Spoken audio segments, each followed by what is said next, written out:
Open your ears and lube up your butthole. It's time for the What Do We Call It podcast. Now, here's your host. It's Jmann.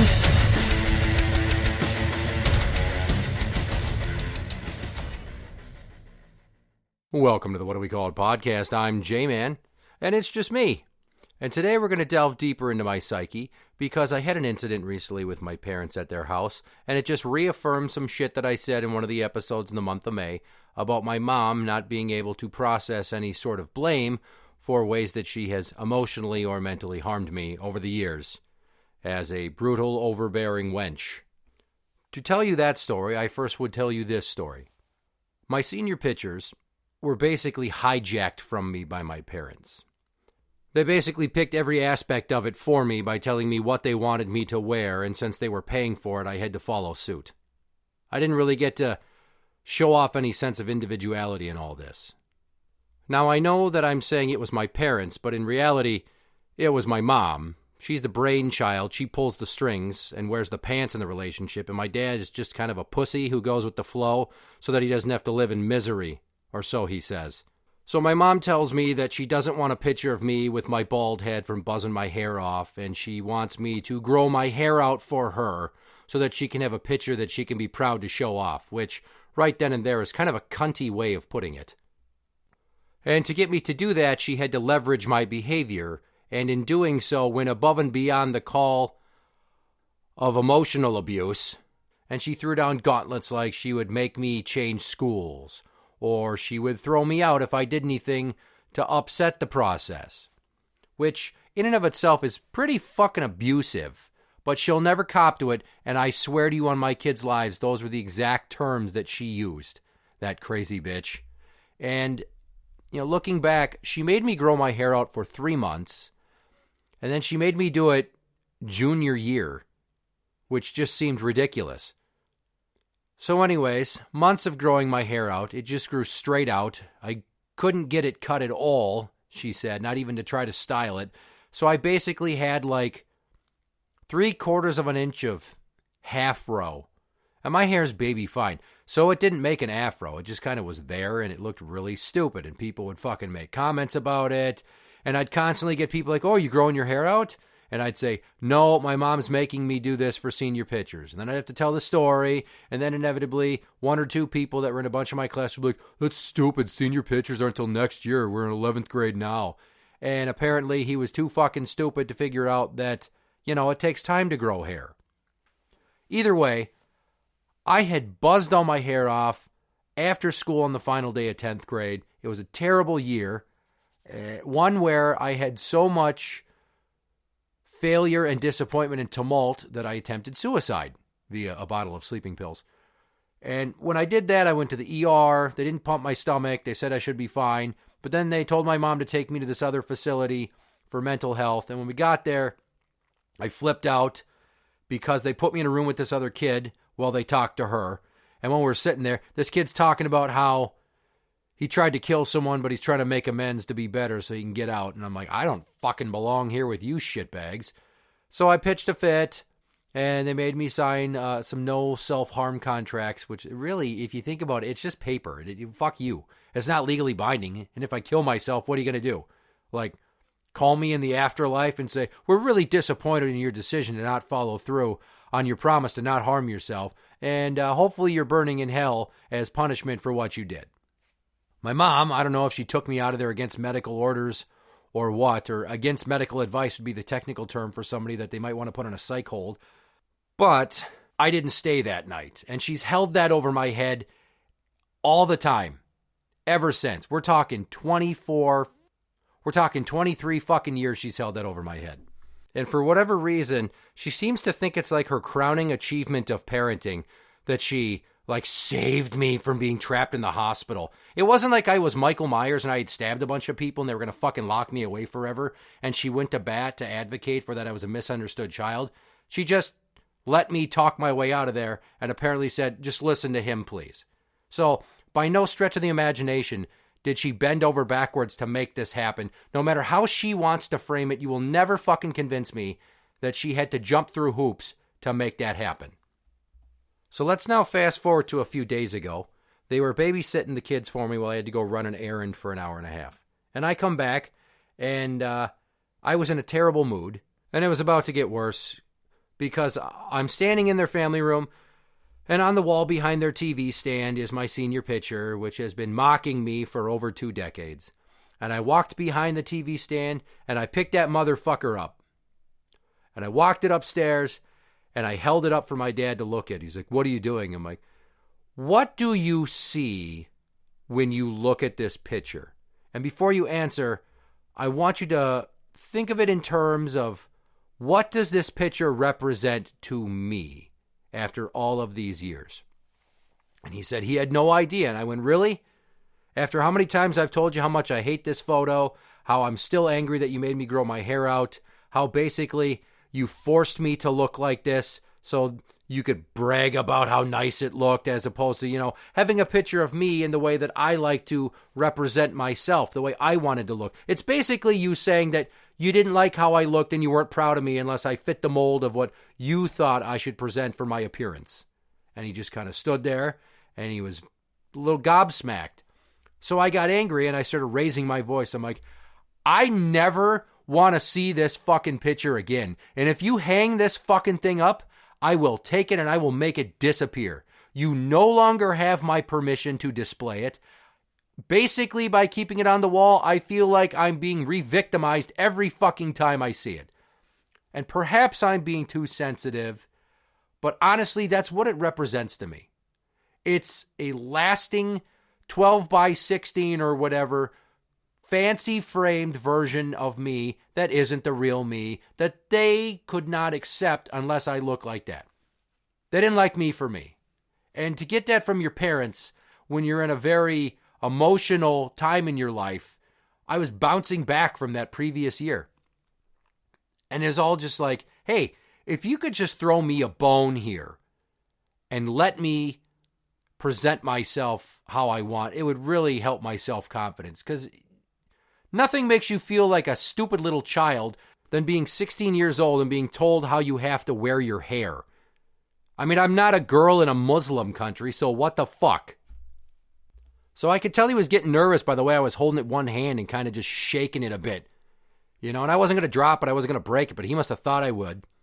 So I said to him, like, "Lean the fuck back and comb your tits, Roger. I'm not going to do anything to the fucking picture. But you will take this and you will make it go away permanently. You understand?" He's like, "Fine, I'll do it." Which, that was a small victory for me. I'm basically really taking this whole mindset of making peace with things that have bothered me for a long time in my life and trying to just deal with those traumas so I can put them to rest forever. And this is like one thing that I can easily affect change with compared to a number of other things. So my mom was downstairs in the laundry room, and she had heard all of this. And she comes upstairs, and she's like, "What's going on?" And I kind of told her what I was thinking and how I was feeling. And in typical Linda fashion, she fires back with that it's her possession, and she paid for it, and it's her house.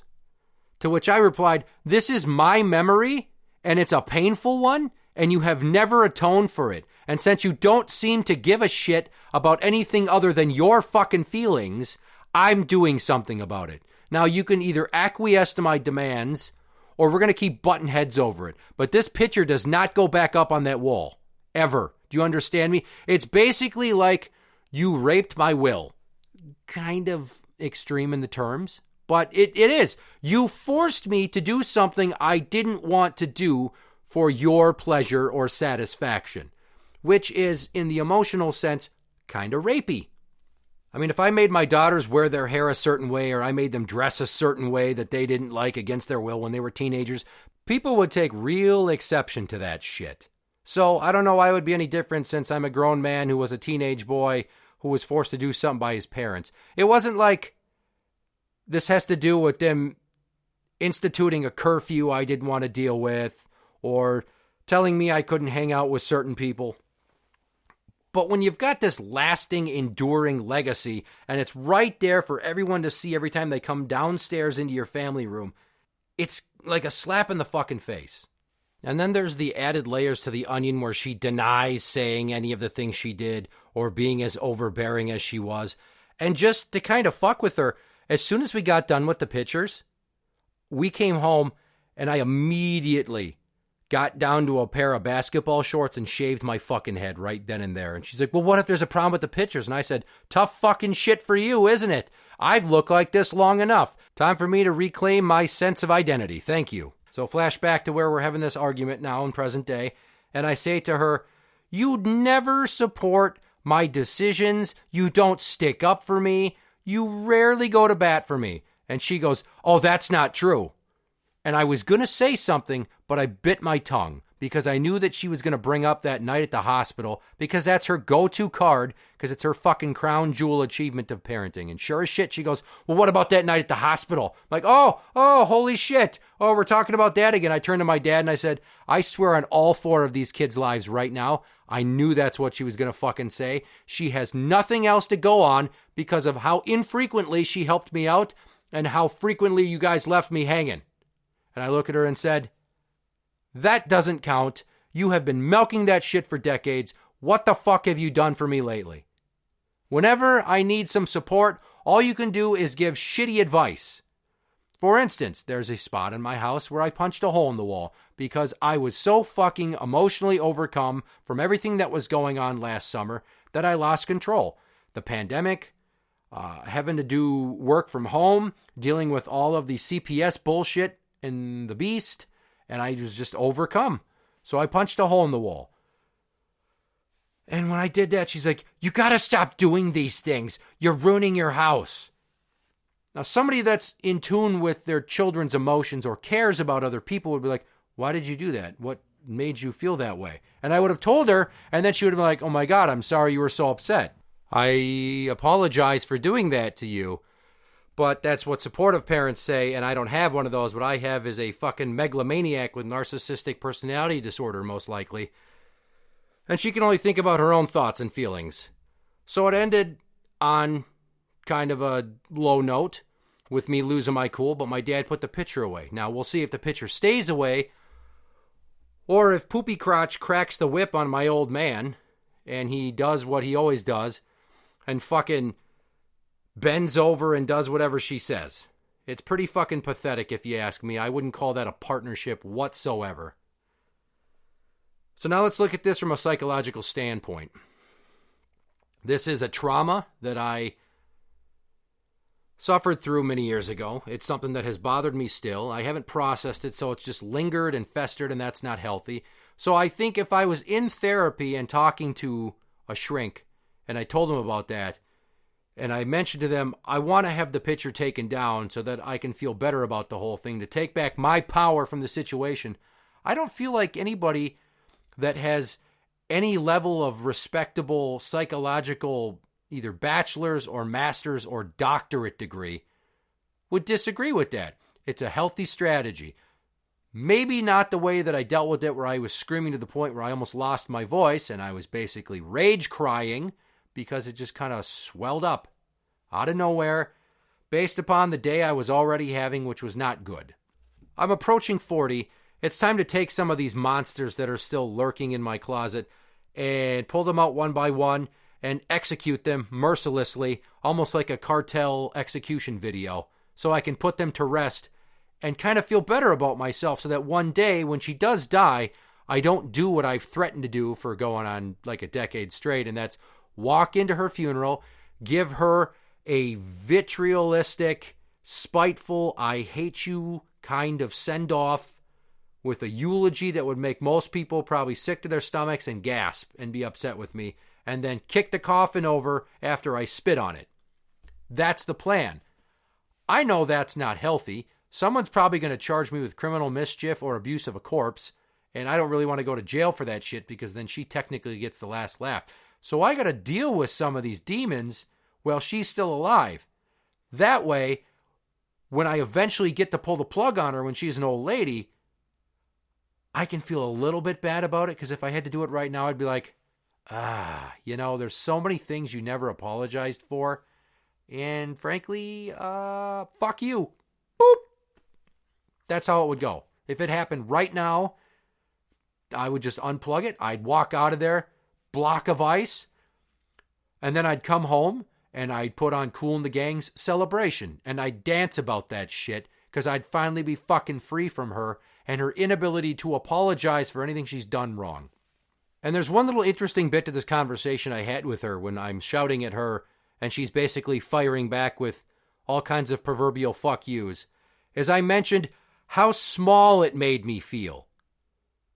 And that she told me how to wear my hair and what to put on, and although she was paying for it, she basically treated me like a piece of fucking property, and that was like a big middle finger.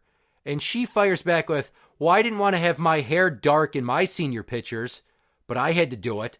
And my jaw hit the fucking floor, because she's been through the exact same thing, and she didn't learn from it. So I told her that. I said, you mean to tell me that Grandma and Grandpa made you do the exact same fucking thing, and it made you feel just as shitty, and you didn't learn from that in any way to be a better parent? Fucking kudos for being so goddamn dense, Linda. And I looked at my dad and I told him, you know, if there's one thing I have learned from you two, it's a number of ways on how not to react to things that my kids might tell me or desires they might have, because you have stifled me and my creativity so many times. You forced me to hide my emotions and stuff down my anger because you didn't know how to deal with it. And frankly, you fucked me up because I did so many things. I made so many choices based upon the pressure from you two to not chase my dreams because I might end up poor or dissatisfied.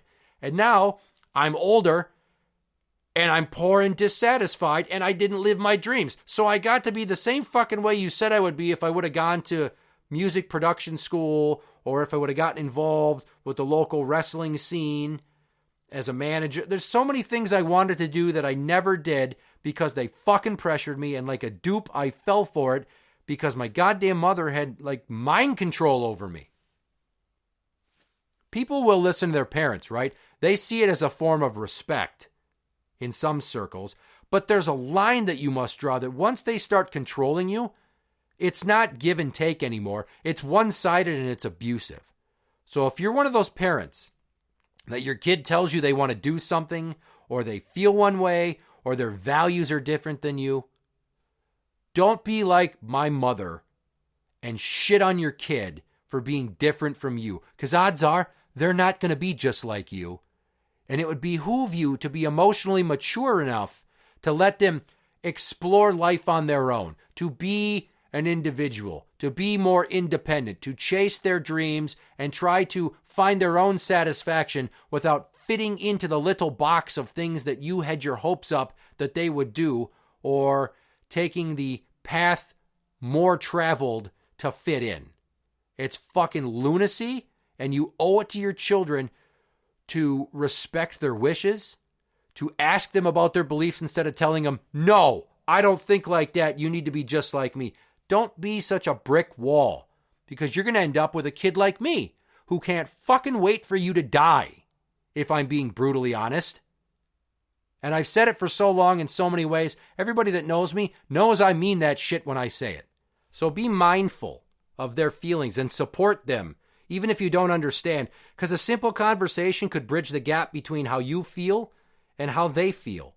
You will love them even if they say they want to be a different religion, or even if they're going to date outside their race, or even if they want to go live in another state or country, or even if they want to take a job that you think is fucking stupid, or they want to join the military or whatever.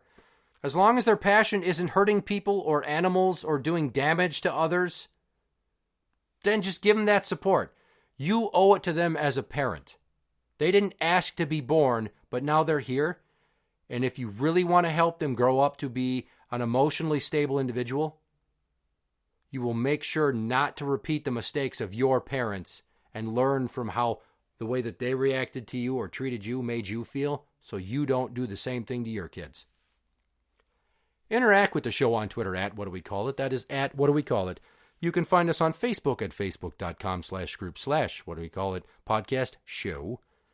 For the What Do We Call It podcast, I'm Jmann, and that's the end.